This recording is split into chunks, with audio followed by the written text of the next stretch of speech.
Welcome along to an evening that was made for football. The pitch is in great order too. My name's Guy Mowbray, and I'm joined by Sue Smith on the gantry. We're very much looking forward to this division rivals game. It's Sporting, and they take on the Velvet Touches. Well, thanks as always, Guy. It's a real pleasure to be here. It's been buzzing ahead of kick-off. Let's hope the football lives up to the atmosphere.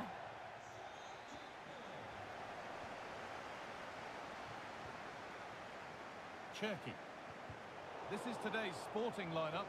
Gianluigi Buffon starts in goal. Pedri plays alongside Adrien Rabiot in central midfield, and they're playing with just one up front. This is the visitors' team for today. Yeah, it looks like a 4-2-1-3 system, and I do like the look of this. Plenty of protection defensively, but they have the numbers and the width when attacking. The fullbacks will be encouraged to join in because of the cover.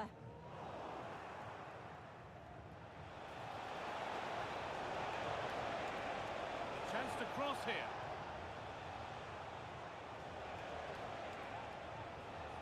Well, it did look promising, but threat averted. Sporting starting to really motor forward now.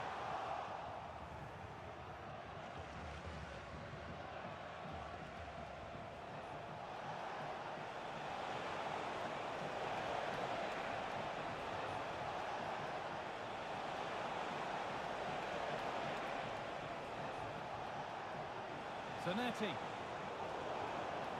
Given away by Velvet Touches. Dries Mertens. Onto Pedri. Karim Adeyemi. This is who I've been looking forward to seeing most today. Are we going to see him play a prominent role here soon? Yeah, what a game he had last time out with his hat-trick. His link-up, his finishes, his movement, absolutely top class. Let's see what he can do today. Now, can he get the crossing? Decent move looked to be building, but that's it for now.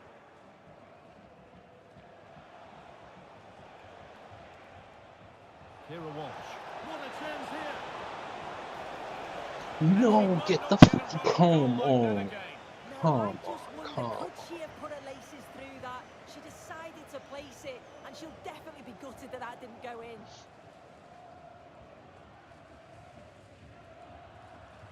Pedri. Careless piece of play. Sporting have lost it.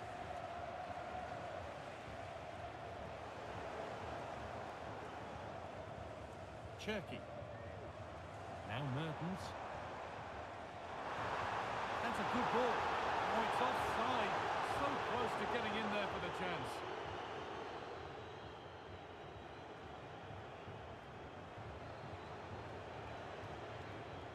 Esteve. Onto Schick. Sporting regaining possession.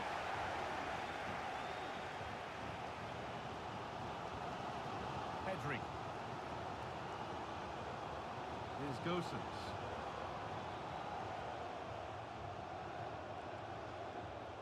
Rabiot. Read the pass well and cuts it out.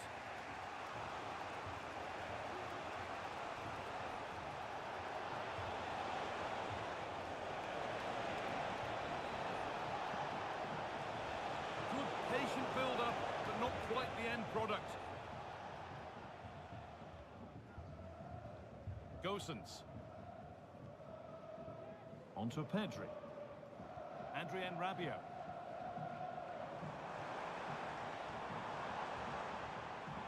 Rabiot. Adeyemi. Possession lost just at the point of something happening. Mertens. Excellent work in goal there. Well saved.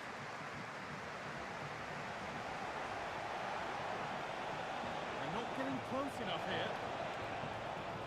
And the promise of something happening is over. Dries Mertens.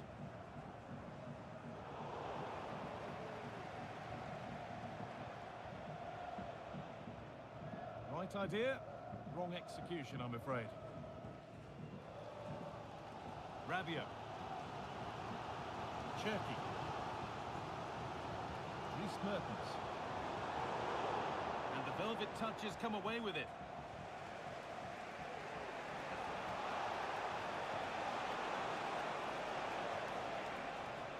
Still going here. But that's good defending. Well won. Adrien Rabiot.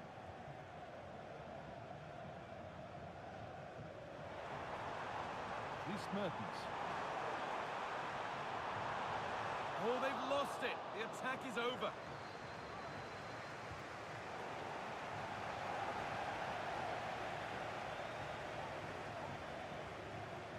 Nicolas Pepe. He's beaten his marker here. And the goalkeeper has made it his. Zanetti. Good ball in behind. And that's a frustrating goal for them. Mightily close. Well, I thought he was in there. It looked like he timed his run well, but the flag's up. He'll be so disappointed because that's really unlucky.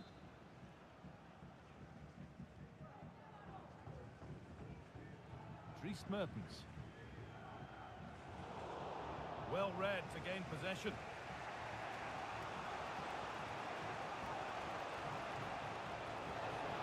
Walsh. Carpenter.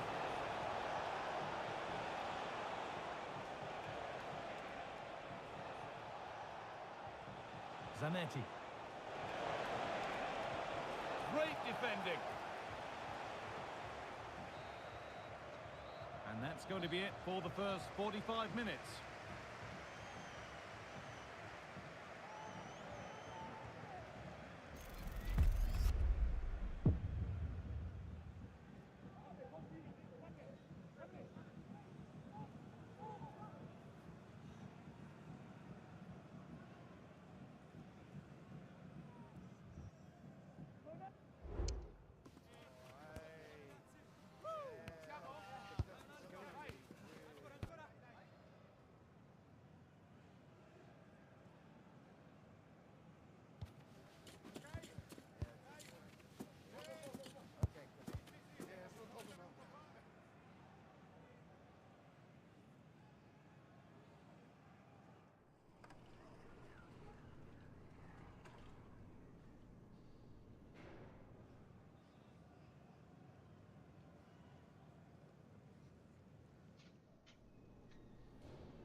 Doppelwechsel bei den Gastgebern.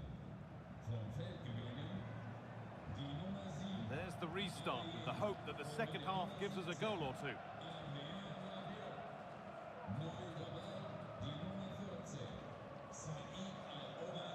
On Marty. Schick. Just needs the composure now. And still the chance might come. Schick. For the lead now. Well, not the easiest of saves, but you'd expect him to probably stop that. Bruno Fernandes. Nicolas Pepe. Onto Pedro.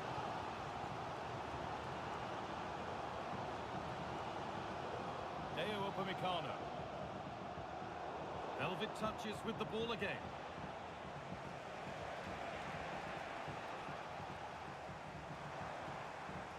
Midfield possession a key part of the game. Right now, no part of this game.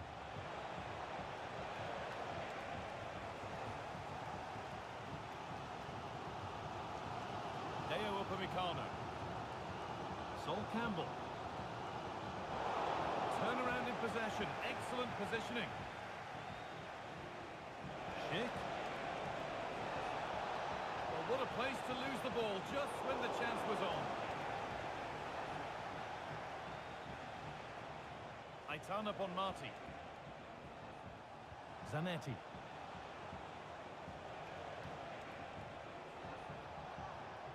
Encouraging signs to the attack, but it hasn't led to anything.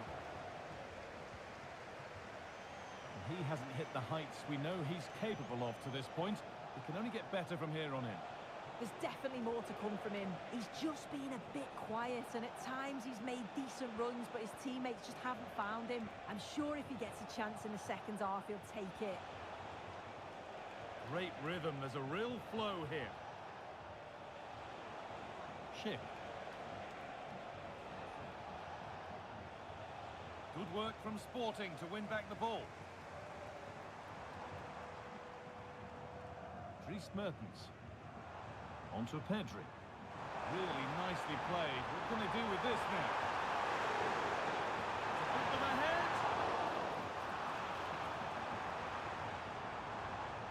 A promising looking attack, but it's come to nothing. Schick. And Mati. It's offside. What will be that?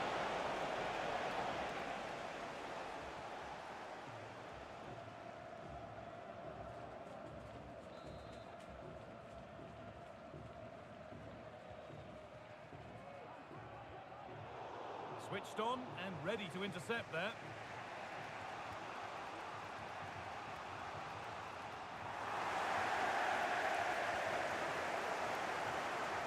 Nicely sets it up.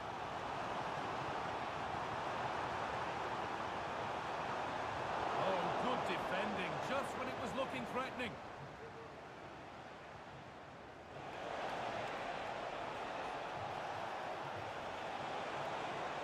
Oh, they looked in there. That's nicely cut out. Bit of a squeeze on here.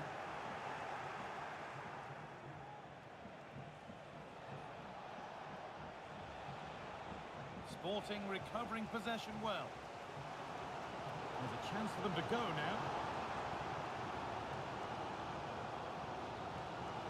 Pedri.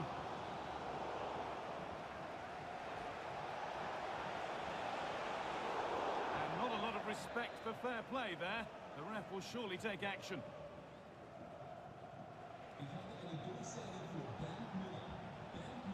Kira Walsh. Still all square. Can they make this pressure count? Upamecano. Pepe. Cherki. Good work to beat the challenge.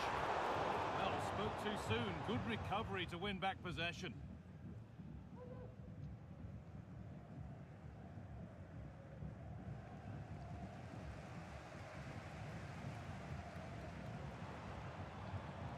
Fernandez.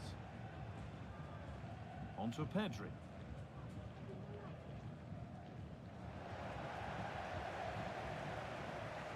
Pedri.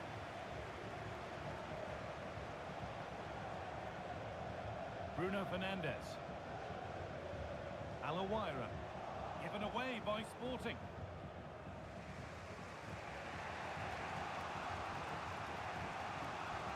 This looks really good. Could we see a winning goal?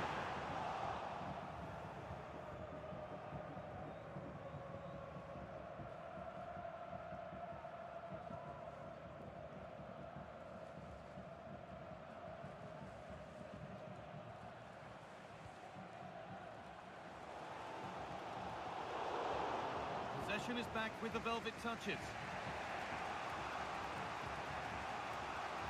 Kira Walsh. That has stopped any potential danger.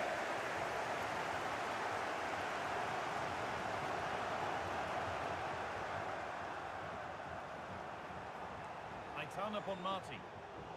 Not so much given away as cleverly won.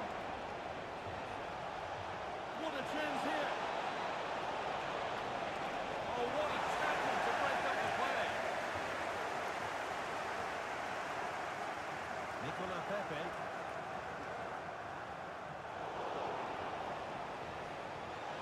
Promising move this, a goal now would surely be the winner. And that should do it! A late goal, and more than likely a winning goal.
And good evening on what is a perfect night for football. The floodlights.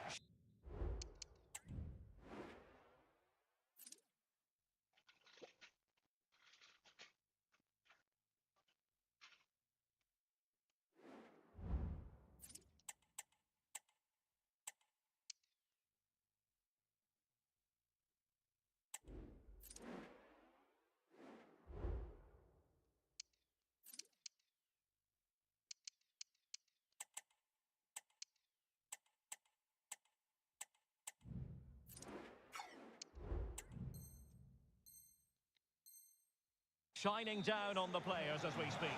I'm Derek Ray, and adjacent to me in the commentary box is Stuart Robson. And what we have coming up for you is action from the Division Rivals League. It's the Bloated Ticks versus the Velvet Touches.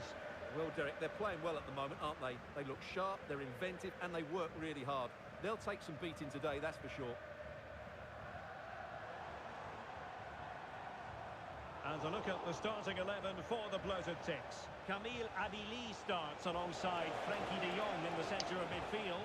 And the starting role in attack today is handed to Dries Mertens. Well, it's a day he'll certainly hope to remember fondly. His 50th appearance for the club, Stuart. Yes, he's one of those players you love to have in your squad.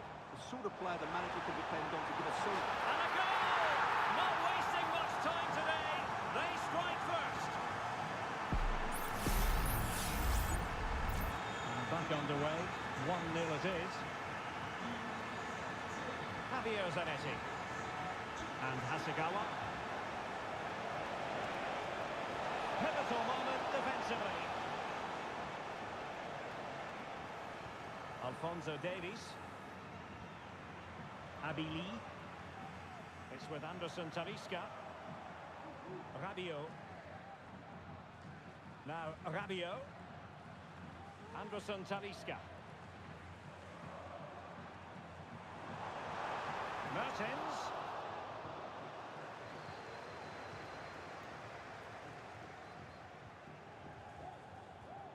De Jong. Now with Abili. They really look after the ball when they have it.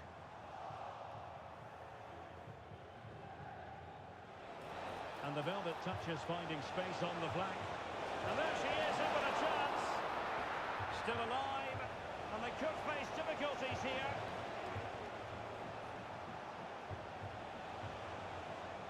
Zanetti. Fruitful looking attack. Still on the ball from the keeper. Alphonso Davies. And on to Abili. De Jong.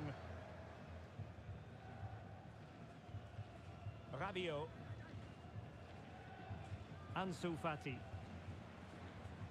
Now Rabiot. Anderson Talisca. High quality defending. And support available. Takes it on.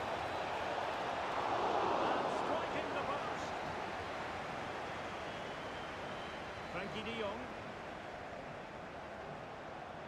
And space to attack for the Bloated Ticks.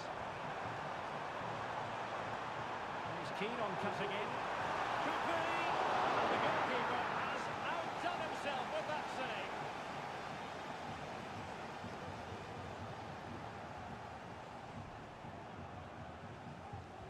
Can someone get on the end of this?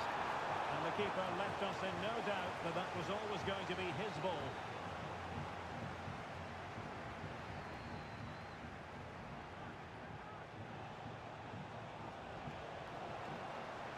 Oh, this could level it. And it is the equaliser. Golazo. Penalty now. And who's to say what's going to happen next? So back underway. One goal apiece here. Anderson Talisca. Now Rabiot. Decent position for the Bloated Ticks to be in. Mertens. Interception to snuff out the danger. Schick. In possession, Doan.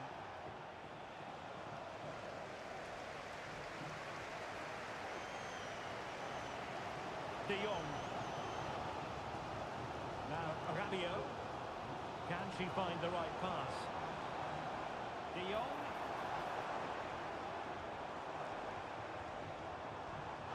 An advantage with them. Referee says play on. Ansu Fati. Given away by Rabiot.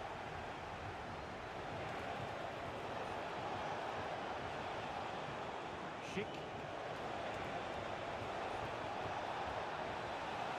Doing well to win it back. What can they do from here? Blasted away.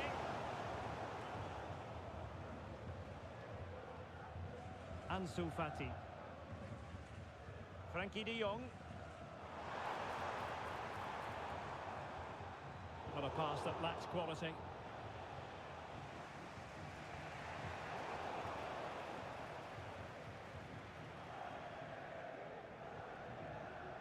Rather congested in the middle of the park.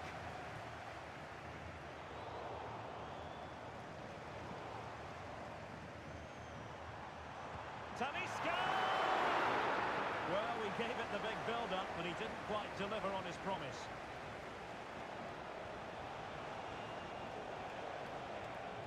Succeeded in keeping it in play. Well, couldn't keep it in.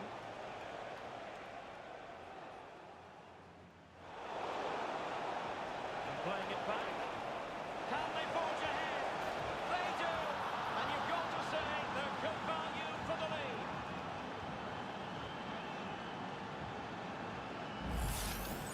Well, let's take another look. If you lose the ball in those areas, you're going to get punished. And that's exactly what happened there. So back underway at 2-1. Tight contest here. De Jong. De Jong. Now with Mertens. That's a good-looking ball. Well, not allowed to continue. He had drifted into the offside position. Well, if he takes a step back to the ball and then spins in behind, he'll be onside. But he does know where the space is.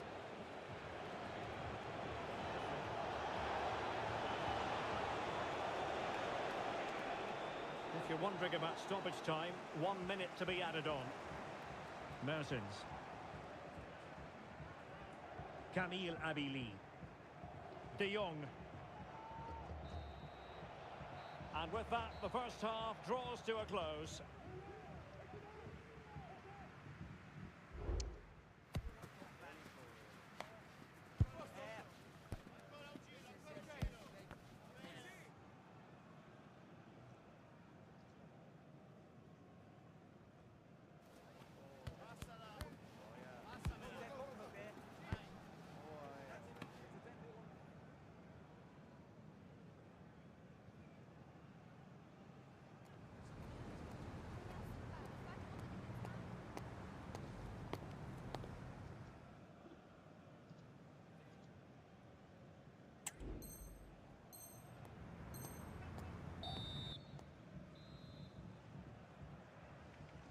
Well, the ball is moving again. The bloated Ticks trailing after the first 45. Will they fare better in this half? Alphonso Davies. Well, that takes the wind out of their sails. Great defending.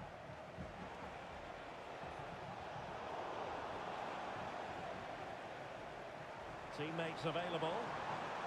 Mertens. And possession lost by the bloated Ticks. Ferdinand. Kashawi.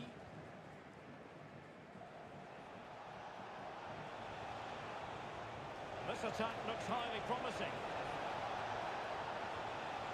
Well, it came to nothing in the end.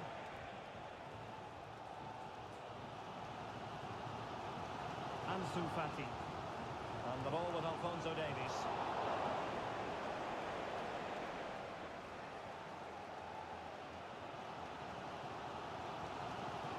It's with Anderson Talisca. Ansu Fati. And the ball with Alphonso Davies. Fati. Anderson Talisca. Talisca! But the keeper takes charge, and it was pretty straightforward. And a strong tackle. And support available. And putting it wide from there. Disappointing.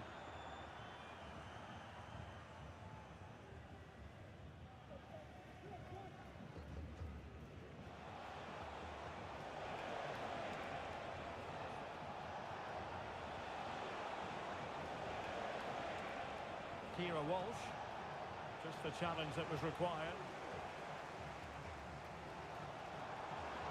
Mertens. Oh, tight offside decision, but the flag does go up.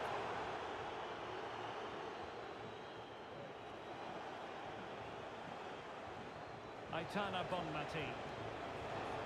That's a lovely ball. Is this the moment? Able to get his body in the way. And a textbook interception.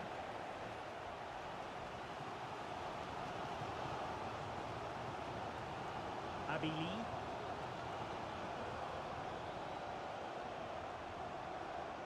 Ansu Fati. Showing patience, looking for the equaliser. And just like that, they don't have the ball anymore. Walsh. And the referee felt he had to blow the whistle.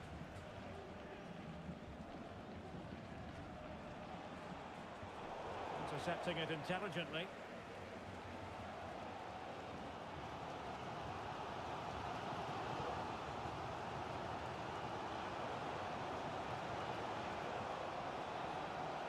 Possession lost by the velvet touches. Rabiot. 20 minutes to go in this one. And the bloated ticks in a position of potential menace. Mertens! It could be up for grabs. And there it is! A goal! I must say, much to the annoyance of the keeper. Well, the initial save is a good one, as you can see, but unfortunately it dropped straight to an opponent. A bit unlucky, really. Aitana Bonmati. Go on. Can he put it away? Oh my goodness. But not threatening. Oh no, no, no, no, no, no, no, no, no, no, no.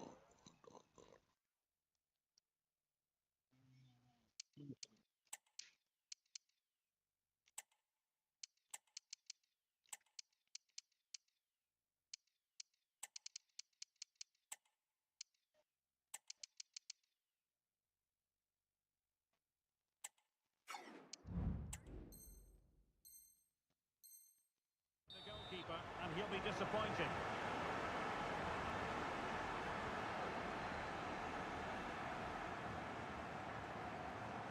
Gabriel. Now Rabiot. Frankie de Jong. An effective challenge. Yui Hasagawa.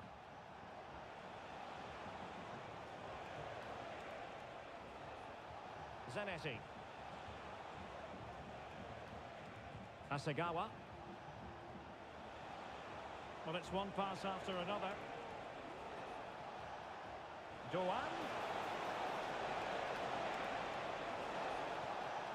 He read the situation defensively and did his job. Doan. And there it breaks down, but credit to the defence.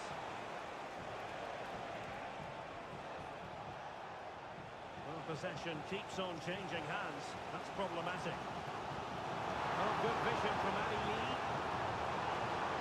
And quick thinking defensively.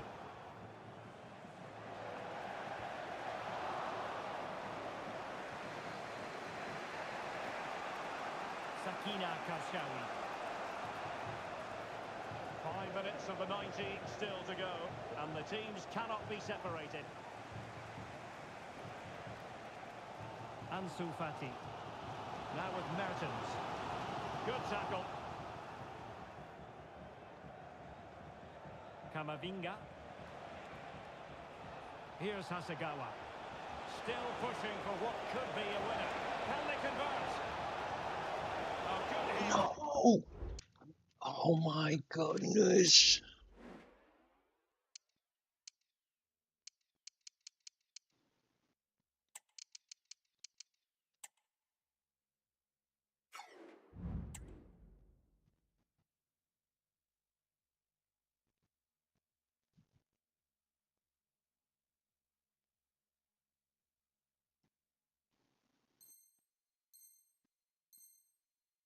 Shame. And time for the change now.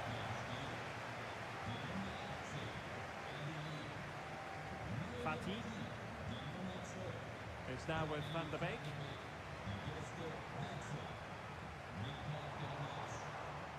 It's with Anderson Talisca. And with that, the attack fizzles out.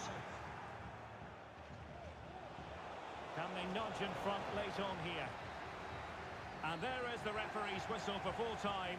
Even Steven here, they can't be separated. We were treated to goals. And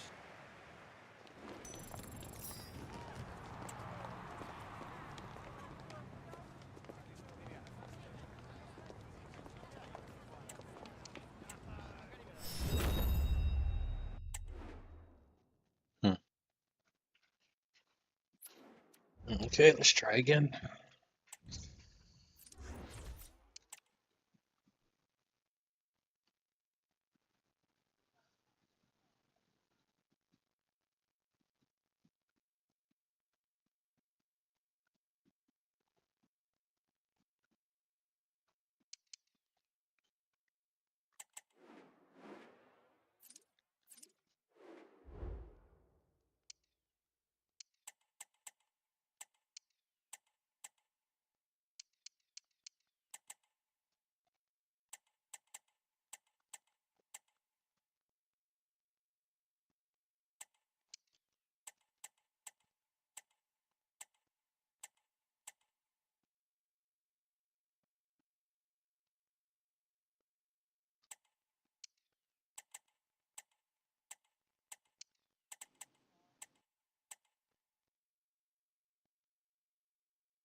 A warm welcome on what is a lovely evening for football. I'm Guy Mowbray, and I'm joined by Sue Smith for commentary. We're very much looking forward to this division rivals game. It's the Spicy Boys, and they take on the Velvet Touches. Yeah, thanks as always, Guy. It's a pleasure to be here. Anticipate... What a chance!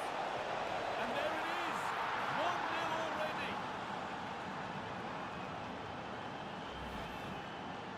Well, here it is again, and all credit to the goal scorer, but you've got to ask questions of the keeper. He's got to have that covered for me, and no wonder he's frustrated with himself.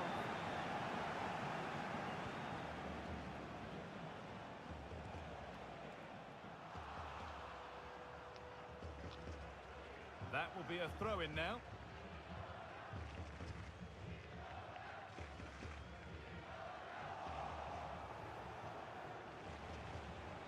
Well, he's lost the ball, and any chance has gone. Clara Bou. Looks a good ball, but that will be offside. And you can see he's playing on the shoulder. He wants to exploit that space in behind. But he's a bit too eager here, and he doesn't time it right. That line of attack is stopped.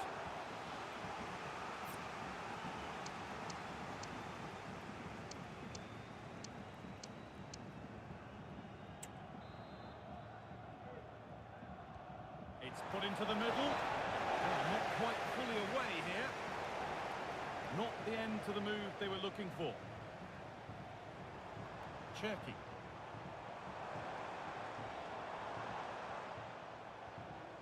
Lars Ricken. And that one is got away. The corner is fired in. Oh, it was set up for the shot, but then he went for brute force when a cool head was needed.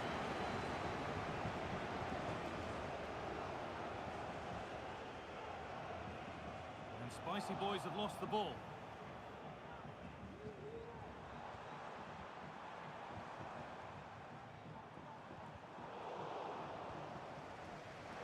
Scrappy, it lacks flow, someone has to take charge here.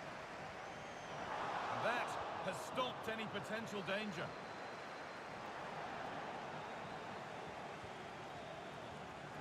Mateus. And talk about timing, defending of the highest quality.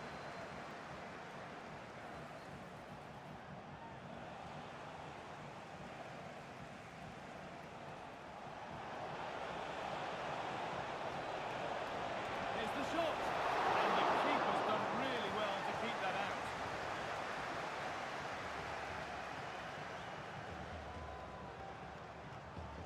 Chiesa.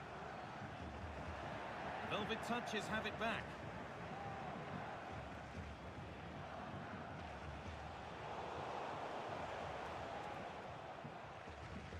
Lothar Matthäus. Federico Chiesa. Oh, it looked like it could have been in there. Brilliant work defensively. Well, you know exactly what the fans think about that decision. They wanted a penalty there. Ritsu Doan opting to drop back to get on the ball. And the game will stop. Offside.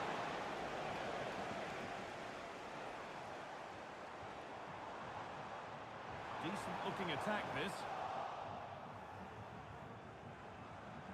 Ball has been lost by Velvet Touches. Surely the equaliser. And it's in! The goal to get us back to level pegging. So off we go at 1-1 now.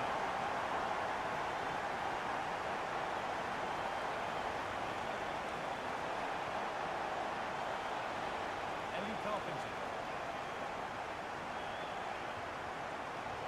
Some good work by Spicy Boys to win the ball. Good ball in behind. For the lead here.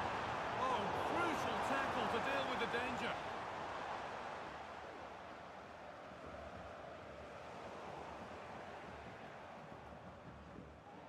And Spicy Boys pushing forward nicely now. Chiesa! It might still happen. But it's in at the second time of asking. Where was his defence? That is inexcusable. Lothar Matthäus. The assistant's flag is raised. That'll be offside.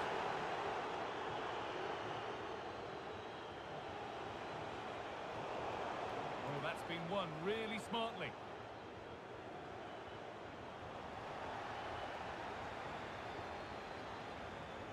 Ryan Cherki.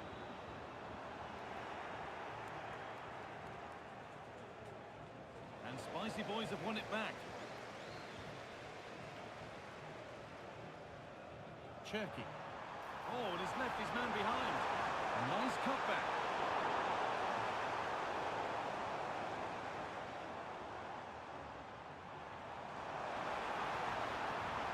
Decent move looked to be building, but that's it for now.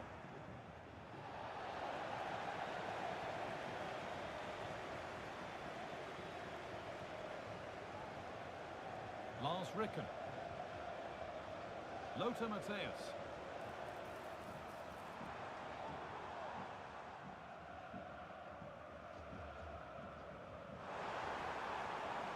Pass was read and the ball has changed hands.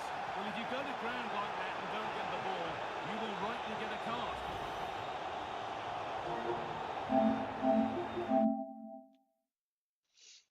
Don't do red cards.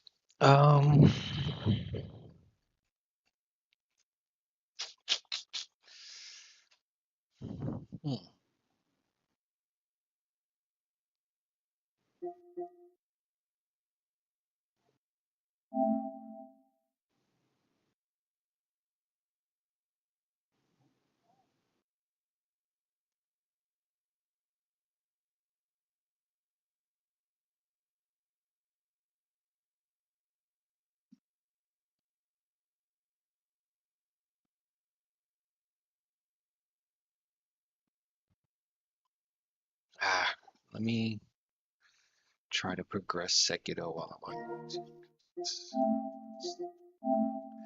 Alright.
Okay. Sekiro. Alright.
Before this next battle, I might go eat something. I'll be right back.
while I'm eating. So while I'm eating, let's watch something.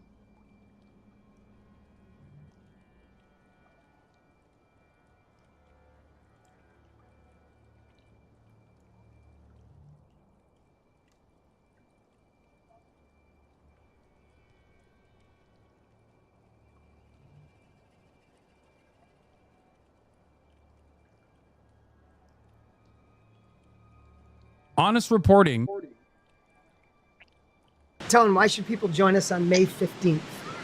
Well, if you're a person that is not willing to settle, if you're somebody that's looking around and you're looking at your life, is a horrible organization that directly puts on Palestinian journalists.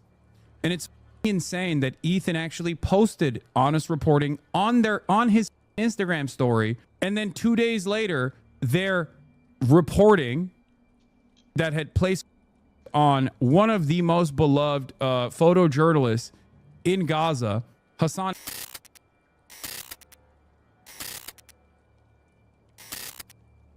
Asman will be left wing within 14 hours. What is this? We are now using AI. Please speak loudly and clearly and wait for Belinda's response. Oh, at the drive-thru when he goes to the Whataburger and they're using AI, he's gonna say he's gonna say this is not based. One of the U.S.'s largest left-wing voices for their political opinions, while the Trump administration suggests they might suspend habeas corpus, does not portend well for the future. I'll say. All right. I'll cover did bring this as the last thing. Hassan, and some people have called him like the Joe Rogan of the left, or like a potential figure in that category. I was interested in your opinion because I don't know if you've commented on it yet, but obviously he just did this big debate with Ethan Klein of H3. He's been accused of anti-Semitism by Ethan, and Ethan has this whole internet mob after him, including the likes of Destiny. It's gotten really ugly. This debate was a total shit show. It was like 6 hours of Hassan defending himself against bullshit accusations and smears. It was Hasman was just saying Kanye's Hitler song was a refutation of cultural norms, by the way. Love where this country is going. It's totally wild. I don't even think he should have participated in it, to be totally honest. But I was just wondering if you had any opinion on all of this that's happening. And as someone who's interviewed Hassan and I know, had friendly relationship with him in the past and the present, do you... This is my favorite type of commentary from people that go, you're obsessed with Asmongold. I can't wait till you're banned from this platform, being the gaping loose bumhole you are. And it's ironic because, I'm literally responding to a video he made about me where he placed himself in the conversation, claiming that, I was in direct contact. Look at the screen, chatter. Do you not understand what you are looking at visually? It's, bro, you make a video about him every day. Bro, I only respond to him talking about me. What the f? Don't yell. I mean, it's the stupidity of it all that caused me to yell a little bit, It's like, this guy is what's up, Lugo? constantly talking about how I should don't know be if I was muted banned. or not. My bad.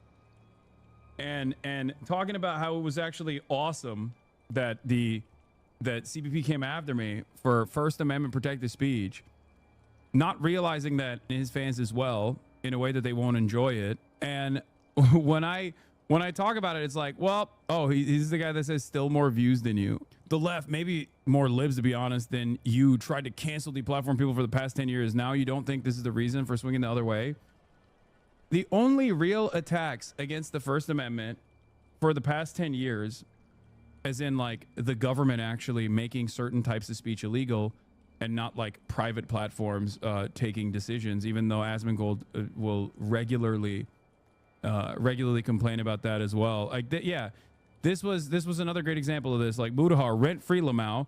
Hassan is the perfect definition of slop-producing, drama-chasing content creation. You can try to pretend to be above it because you cover politics. Funny how Asmongold's side channel beat out the top political streamer in his category, Lamau. Dudes would really be like, we need to get this guy deplatformed from Twitch and take away his livelihood because we don't like him or his opinions on Israel. Whoa, whoa, whoa. Why is he talking about me? Rent-free Lamau. Also, the other side of this story is the notion that Asmongold's side channel beating out the top political streamer in his category, you're presenting that as an own and not as a serious issue overall. Like, he is demonstrably not a knowledgeable person. Sometimes self-admittedly not a knowledgeable person on these issues. Shopping online comes with digital threats, so turn on NordVPN. Steer clear of... You might not like what I have to say, and you might entertain slop tubers who are also not knowledgeable on any of the issues I speak on, clipping shit out of context to be like, Hassan doesn't know what he's talking about. But I do know what I'm talking about. Yeah, I call myself a dumb himbo regularly, but I know more than Mudahar does. I know more than Asmongold does, you know? Doesn't take much. The average person probably knows more than both of these individuals as well. But it is very funny where they will just like endlessly crank out content being like, this guy should be banned. He's a danger. He's a threat. He should be in prison. Only to turn around and be like, why are they talking about me? Why is he talking about me? It's like, yeah, I'm responding to your demands of me being deplatformed. You moron. You agree with me that it's total bullshit, this charge of anti-Semitism that's been leveled at him? Oh, yeah, no. There's no way that Hassan is not an anti-Semite. There's no way. The thing that I can't wrap my mind around is that Ethan, on all the major points, Ethan will be like, yeah, I think Israel is committing a genocide. Yeah, I think it's fair to call the IDF terrorists. He'll concede on all of these major points, but then 98% of the conversation is some beef he had with some streamer that has like 5,000 subscribers or something, right? And it's like, why are we talking about any of that? Oh, thank God. Like, I understand. I do like hearing like normal individuals who are well read on matters like this, giving their take on shit like this, where it's like, I don't feel alone anymore, where I'm like, thank God. Because I think that there is a real, the online community, the online discourse slop tube community, this space is like somewhat insulated from serious criticism from people who are knowledgeable on the topics that they talk about with regular frequency. And because of that, they've created this echo chamber that is vast, where they've completely partitioned YouTube and Twitter, and even in certain instances, Twitch commentary away from prying eyes that would look at this for a second and go, what the are you saying? Okay. And aren't you a weird simp lolly? What? Anyway, the point is, a lot of these guys are elevating to their audiences like very dangerous groups like honest reporting, for example. This is actually something that I wanted to talk about. Did you see IDF confirm using honest reporting smears, an org which Ethan posted a few days ago to smear you? Just got one of, if not the most beloved journalist in Gaza, Hassan Azlieh. Now they moved on to their next target, Hind Hudari, another Al Jazeera journalist. These are the type of orgs that Ethan and his fandom happily boost, but will tell you to your face to go to Gaza, nothing will happen. Same org killing Palestinians is smearing you too, and Ethan is boosting them. Yeah, honest reporting is a horrible, horrible organization that directly puts crosshairs on Palestinian journalists. And it's insane that Ethan actually posted honest reporting on his Instagram story, and then 2 days later, their reporting that had placed crosshairs on one of the most beloved photojournalists in Gaza, Hassan Azlieh, was assassinated.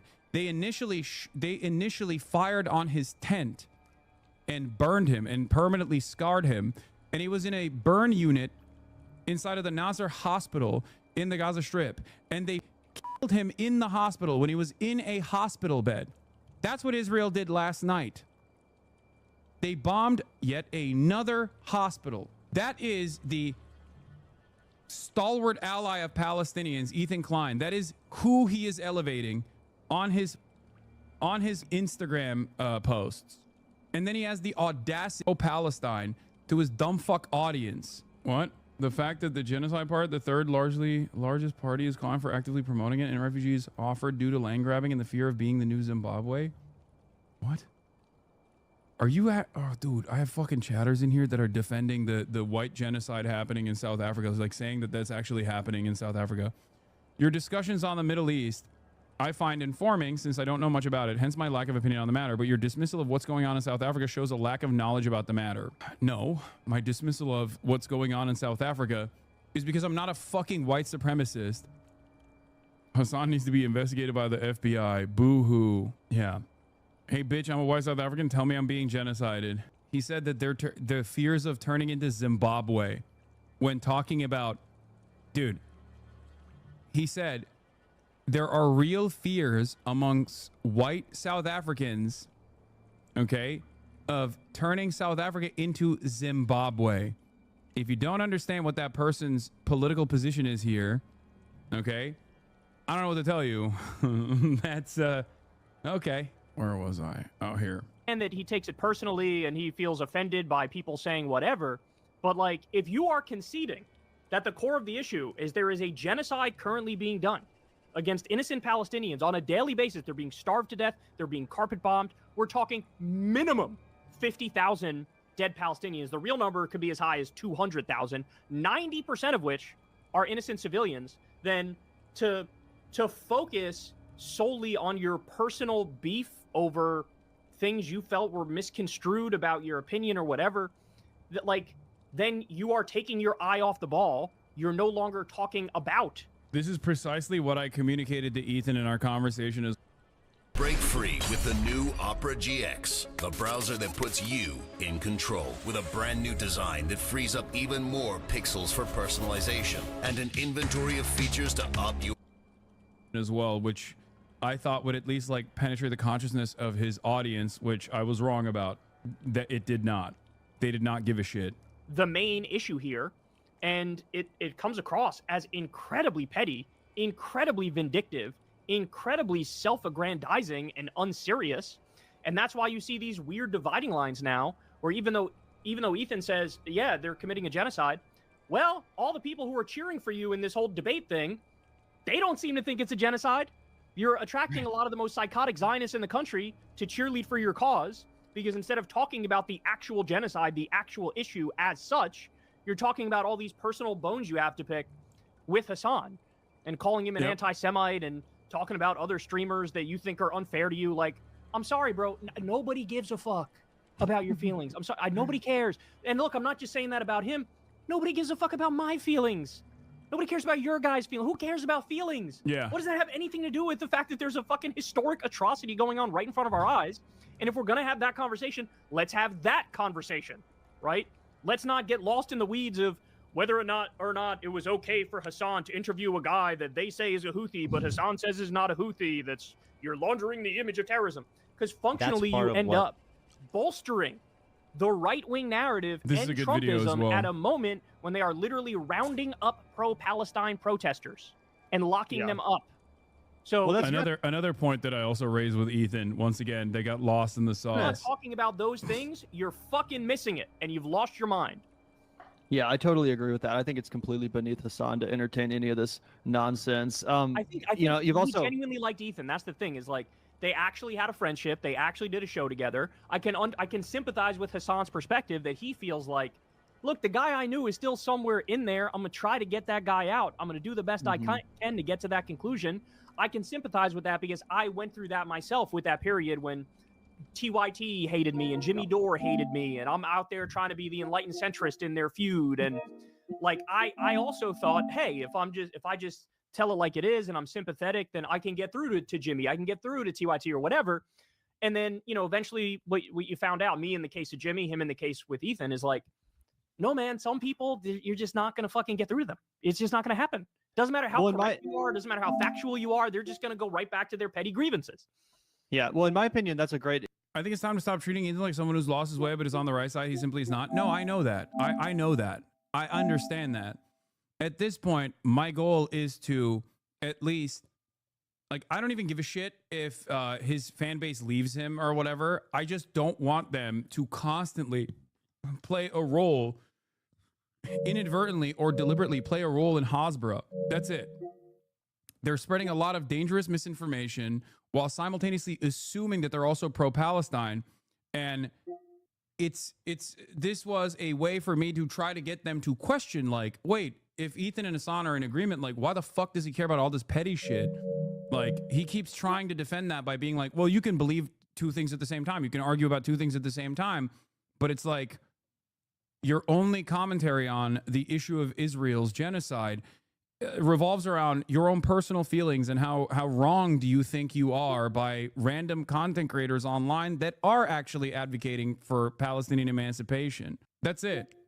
And I do think that a lot of people in that back and forth perhaps changed their opinion a little bit. Like, there are still people in that community that are like, yeah, I'm pro-Palestine, but like, I don't really understand why other pro-Palestinian people that are my friends actually take issue with the way that I talk about this stuff. And it's because it's precisely because like they have been deluded into thinking that their commentary on this issue is actually on the side of Palestinians by someone that they like, their content creator, their favorite content creator being Ethan Klein. Example specifically with Jimmy, because I think much like Jimmy and his need to smear you, with Ethan and his need to smear Hassan, it's all about the necessity to create drama, because that's what his channel thrives on. Drama with people from his, past life as a co-host. Like, he did this with his other co-host. I don't even know who she is, but some lady named like Trisha or something who he did a show with. And then for years they went back and forth, and they turned on each other and created a bunch of drama out of that. So that's what Ethan's show sort of needs. It needs that drama to have a boogeyman to bash and to create this feud with an old friend and all this kind of stuff. Whereas Hassan clearly doesn't need that, which is why I don't think he should have engaged with it in the first place. But I really do think it's just all about the views. Ethan needs a villain. Ethan needs someone who's a big streamer to go after. The only thing that's crazy to me is how, like, I guess successful it's been. Like, it seems like a lot of people agree with Ethan. He has this huge fan base. I would think that everyone would just see it the way we see it. It's so obvious that this is being driven by petty ridiculousness, and it is completely, beneath everyone involved to be debating this crap instead of the actual issue at hand, which is so serious and so horrifying, right? Like, who cares about some stupid thumbnail that Frogan made or whatever the fuck, right? It's totally ridiculous. I think it's like a sugar high, right? Like, oh, you're getting all these views because you're talking about this thing, which is drama that people are really interested in, but how are you gonna what are you gonna do in 6 months from now? What are you gonna do 2 years from now? Like, what's the focus of your content, right? Like, I know he used to be sort of like a... I found it quite amusing that they yell at you for every slip up you have once every few streams where you say something extremely wild, e.g. America deserved, but after that one debate, E's wife was like, oh, of course E slips up at least once. Hold on, before you pay for yet another app to manage your team, let me introduce you to Connect Team, the one platform that replaces all of these. I'm talking about live... in a 6-hour convo talking about double standards. I mean, yeah. Semi-comedian troll kind of guy, sort of like a Tom Green on YouTube type thing. Then he had like a normie type podcast where he just jokes around and shit and interviews people, right? Am I getting it right? Is that basically what he's basically like he was like a OG kind of a YouTube style, right? React to something funny, dunk on it, create beefs with other YouTubers. Like, one time, like, there's a bunch of weird videos of him like sitting around the table with like Post Malone before he blew up really big. Like, he's just always been in the world of like, I want to entertain you with my show more than politics, I would say, back in the day. Yeah, so like what I would say is pick a fucking lane, bro. Are you going to talk politics or are you not going to talk politics? If you're going to talk politics, talk fucking politics. I don't care about a beef that I need to learn 36 hours of lore before I understand what the fuck you're saying. Like, I don't care about that stuff, and people shouldn't care about that stuff. But I think a lot of content creators are underestimating that this is graduated from petty drama to relevant public manipulation. The issue isn't beneath you, even if it is petty. Not addressing this stuff is how Asmold gets a horde of dummies behind him. It's stupid discourse, sure, but I think it's irresponsible to just not engage with obvious misinformation. Yes, that's part of the reason why I'm forced to do it, even though I fucking despise doing it. Even though all the fucking slop tubers love when I actually get in the dirt with them and duke it out in the pigsty.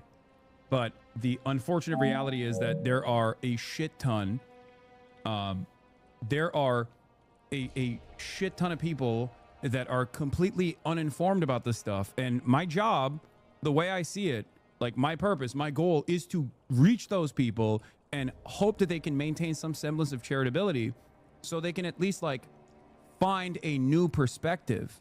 Okay. It doesn't have to be, they don't have to agree with me across the board, but as long as they're charitable,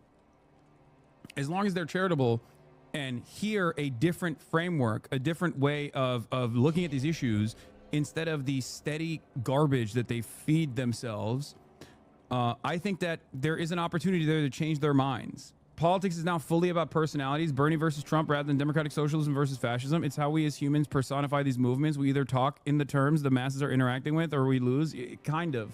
It's unfortunate, but I think that is a real problem right now. And I try to do my best to like manage it and not entertain the pigsty, the pig pen to the best of my ability. But the entire thing has become a pig pen. Everyone has become pigs. I've had to explain to a pro-Palestinian driven who watched H3 why what they were saying was pro-Israel propaganda because they kept repeating Ethan's points while talking about Palestine. Yeah, that chatter is 100% correct, but it's also why responses require such annoying and uncomfortable levels of sourcing and explaining the misinformation peddled by the likes of H3. If you don't know what bleach is, or if you don't know what mass R-word campaign has as much evidence as 50 beheaded baby narrative, it's impossible to make clear to people how much of this is just nonsense. I know. And I try to bring evidence to each individual. Shopping online comes with digital threats, so turn on NordVPN. Steer clear of conversation like that, even though obviously it is, it takes, as Noam Chomsky has famously said, it takes a minute to tell a lie, but it takes an hour to correct said lie, and I will take that hour every single time. One of the greatest examples of this is obviously my reaction to the first half of the context nuke that was Ethan's most important, most significant fucking video, right? He put that shit together for months, he said, and the sourcing on it was absolutely abysmal.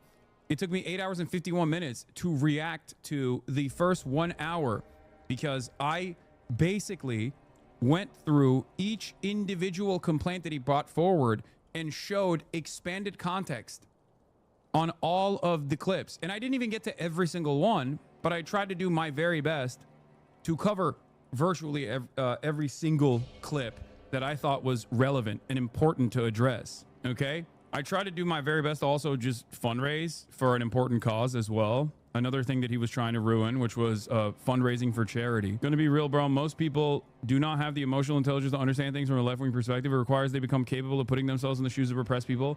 It doesn't matter. I'm not gonna fucking stop. I'm not gonna stop doing that because it's too difficult, okay? This is my whole job. I'm personally burnt down on it, but I won't deny our coverage is useful, even necessary. The H3 community having actual pro-Palestinian voice is a win on their broadcast, so you and Sam being on there was and is solid.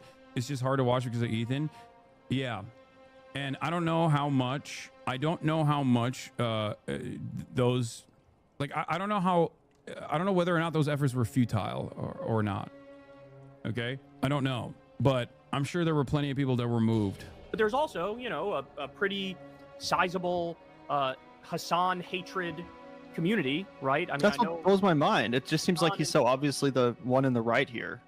Well, Hassan and Destiny hate each other and have hated each other for a long time. I know Destiny's community hates Hassan, Hassan's community hates Destiny, and there's other, you know, ancillary players in the whole thing. But yeah, I mean, look, this is the downside of the internet, is that sometimes people can lose their minds in the sense that the petty vindictiveness is the thing that drives them, and so they're just looking for content about the people they hate.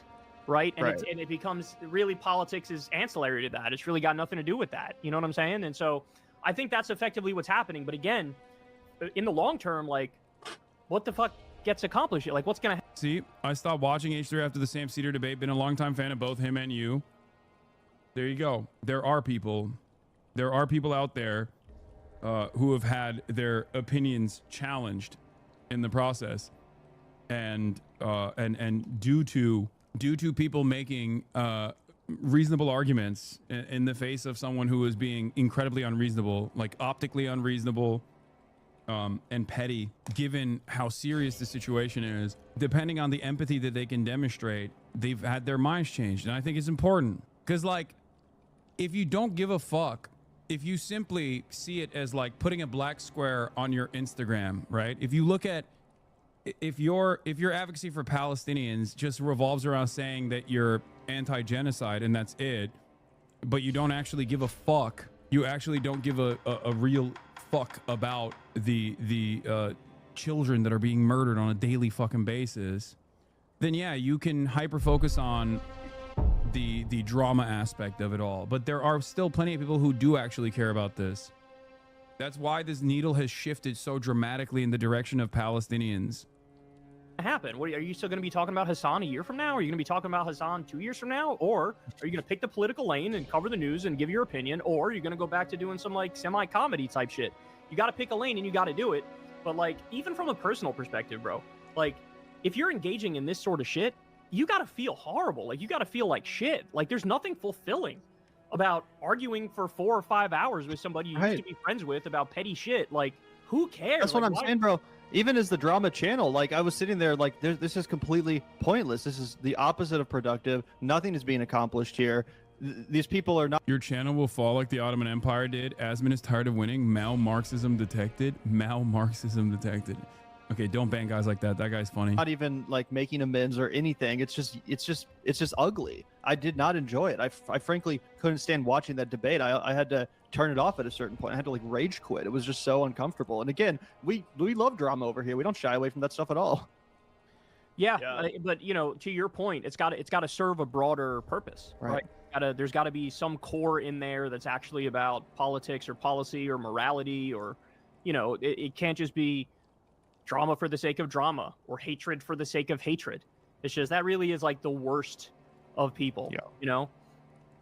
Yeah, and it seems like, you know, Hassan's kind of, you know, at least been effective in, you know, drumming up a lot of, you know, attention to these issues. And I wanted to get your perspective on the fact that he was actually detained for questioning when he got back from France. So he was in France for a few days interviewing the socialist over there for his main channel. And when he got back from Charles de Gaulle, I used to not like you and would have been a perfect candidate for Ethan to convince me completely to hate you, but his obsession was too intense, and for the constant accusations made me come to your stream to find out the truth, and then I realized your worldview was very similar to mine, and I felt duped, lol.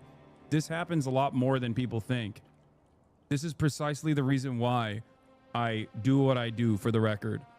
Because the greatest antidote to vicious smears is for someone to take that journey, take that first step on their own. Not many people do this, but the ones who do will very quickly realize that they have been duped. Okay? That's it. You can only maintain this position if you just stay in your echo chamber and keep throwing pot shots from your echo chamber. landed in LAX, I believe. They stopped him for like 3 hours to ask him a bunch of questions about his personal politics. Now, Hassan is a U.S. citizen. I believe he was born in New Jersey.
Okay.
Hmm.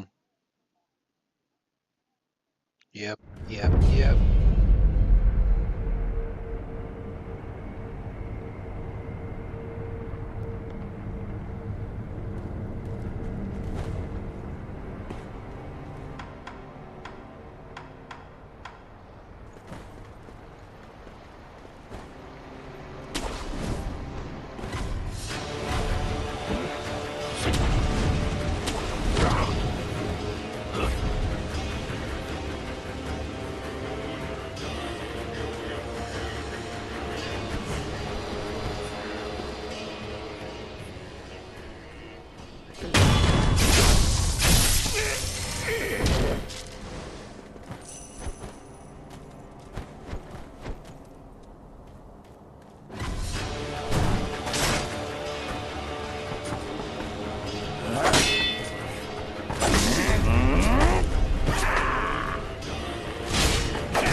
come back to this.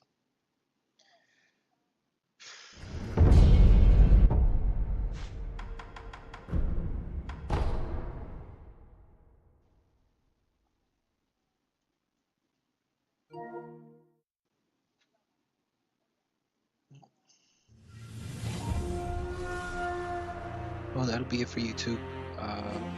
Later.